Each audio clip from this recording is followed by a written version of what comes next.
course, you are the director of the affair.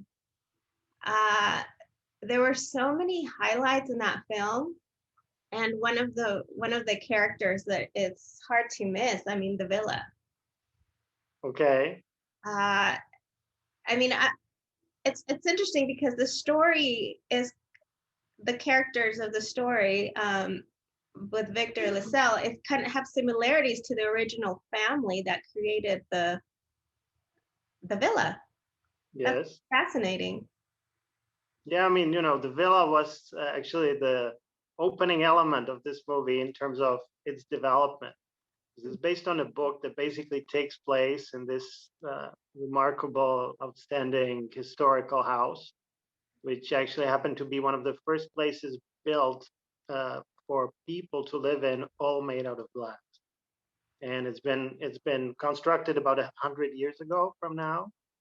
And it was one of the places where, it was one of the architect's idea about, let's open our souls, let's open our ideas, let's open the windows and feel each other and hear each other and so on, because it was a time after war, after a lot of hardship.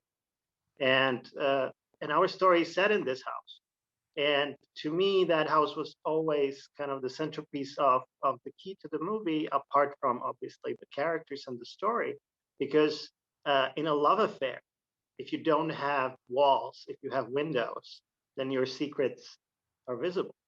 And in a metaphorical sense, that created a lot of tension for the movie, which was very special just because of the setting. Because if you have a lot of secrets, and you open up, inevitably they will, at some point, they will become visible even to yourself. So the house became a character in the movie. Oh my gosh, I didn't think about that metaphor. Because Yeah. yes, it's a glass house, everything's exposed, and then you see more than you would really want to know, which is Right. like what happened. Exactly. And you see more about yourself as well. It's like, if it's night, you look in the mirror, because you are your own reflection. Mm-hmm. So that was, let's say, the architectural part of the movie. And really, this is about two women opening up their souls, opening to what they really are, and discovering this love bond between each other, even though at the time when they're met, it was really almost impossible for this to be public or for this to even be lived through. And they fall in love, and then they have to face all the hardships that come at them. Mm-hmm. And that is always a basis for a fantastic story. And it was a basis for this love story as well. And what was it like for this story, now focusing on the film, directing, these women's stories, such strong women. I mean, this is like in the 30s period. Right. I always love those characters. I mean, I have no trouble working like this. Like, who can refuse a great love story or a love affair, right? I mean, I had a chance to work with two fantastic actresses, and in this movie, the way it's balanced is that the character of Carice van Houten is kind of a shark, and she's the seducer, and she's the one who kind of pushes forward.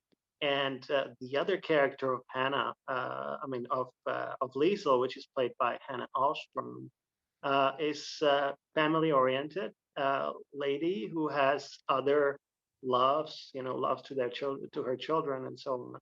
And they become this fantastic couple, which kind of, as it is. I mean,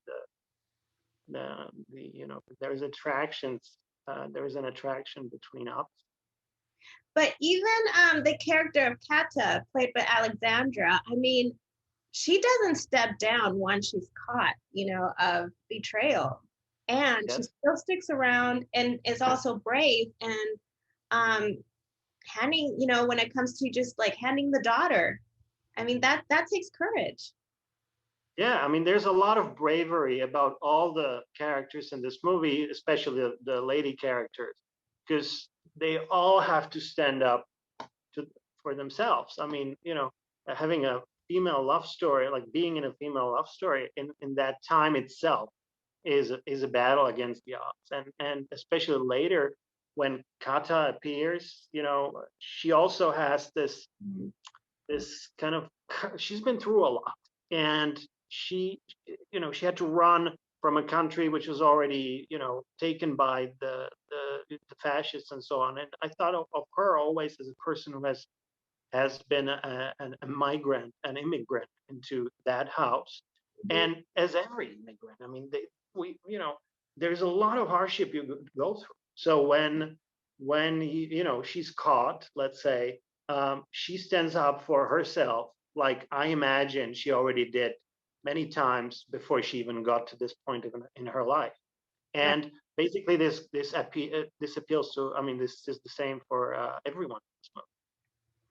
And correct me if I'm mistaken, I read somewhere that you doubted that Carice would play Hannah. What made you doubt that she would play it? I mean, I read this somewhere, so just if you can clarify. I don't think that's accurate. No, that's not accurate. Okay. I mean, Carice was the first person casted for this film, and that was that was the centerpiece, and she is the main character. I mean, it's all about her thoughts and her way and the way she influences other people. And that's why I'm saying she's like a shark, because I mean, in a way that she's a little more brave still than everyone else, and she's willing to go one more step, and therefore she's extremely attractive.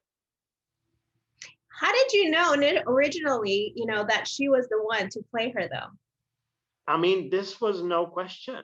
That's why I'm kind of, there was no question. I mean, I think it was the producer who came with that idea to me, and it was one of the first moments, I said yes. I mean, I had no doubts, and it's clear. I mean, you can see it on the screen. She breathes the movie. She is the one who is the movie, because she's carrying the entire movie. I mean, there's very little number of scenes. She definitely has that natural charm. It was exactly. I was excited when we had the first calls, and I just love the fact that she went for it, and I enjoyed working with her extremely. Great. Well, congratulations on this film. People are going to love it. And you're opening up some history about a house I was not aware of. I went online, and after watching the movie, I did the virtual tour. It was fascinating. So thank you so much for. Thank you. Okay, thank you. You're welcome.